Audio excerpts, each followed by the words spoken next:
معجزہ قرآن کا. کیا بات، بہت خوب، ماشاءاللہ. خدا کا ذکر ہے طاقت ہماری، خدا کا ذکر ہے طاقت ہماری،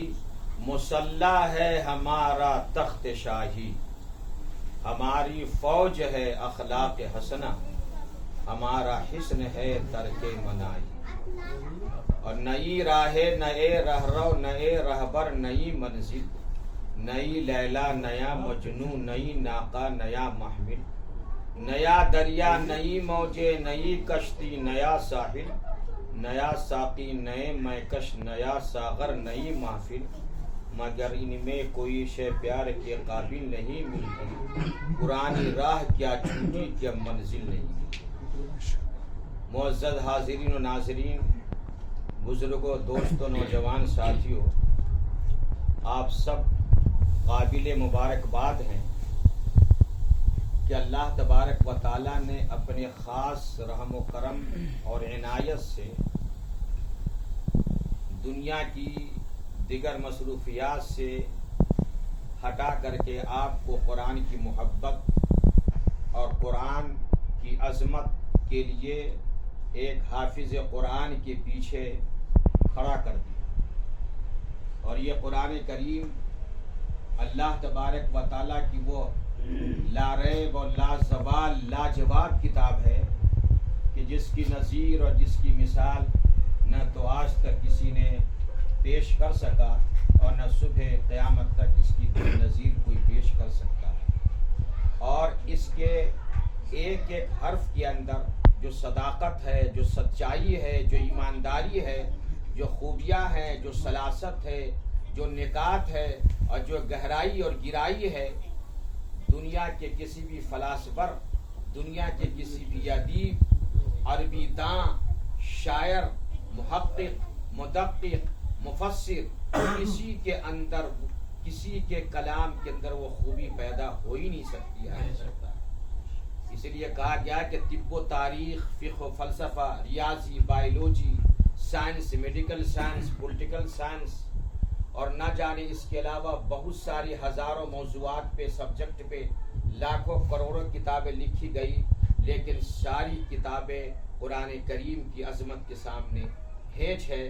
جو خوبیاں اللہ پاک نے قرآن میں رکھی ہے وہ دنیا کی کسی بھی کیا کہتے ہیں کتاب میں وہ چیز ہو ہی نہیں سکتی ہے. دنیا کا بڑا سے بڑا رائٹر اور نامہ نگار، مضمون نگار، قلم داں اور مضمون نگاری کرنے والا جب اپنی کتاب کو ترتیب دیتا ہے اور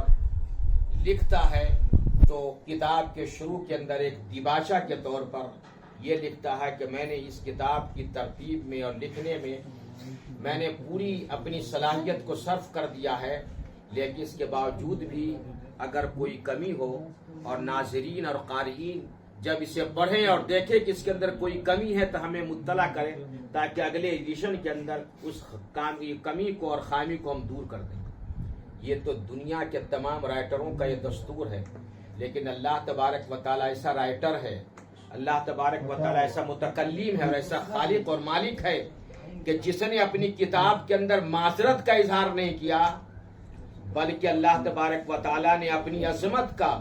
اور اپنی سچائی کا اور اپنے کلام کی صداقت کے بارے میں بباغ دہل اعلان کیا ہے. ذالک الکتاب لا ریب فیہ، یہ وہ قرآن کریم ہے کہ جس کے اندر کوئی شک شبہ نہیں ہے. یہ اللہ تبارک و تعالیٰ کا یہ اعلان ہے، یہ قرآن کریم کا اعلان ہے، اس کے اندر کوئی شک نہیں ہے. بڑے مخالفین نے یا دشمنوں نے قرآن کریم کے جواب میں لانے کے لیے بہت ساری کوششیں کی، لیکن سب ناکام اور سب فیل ہو گئے. اور اللہ تبارک و تعالیٰ نے قرآن کریم کو عظمت عطا کیا ہے. یہ قرآن کریم صرف کتابی نہیں،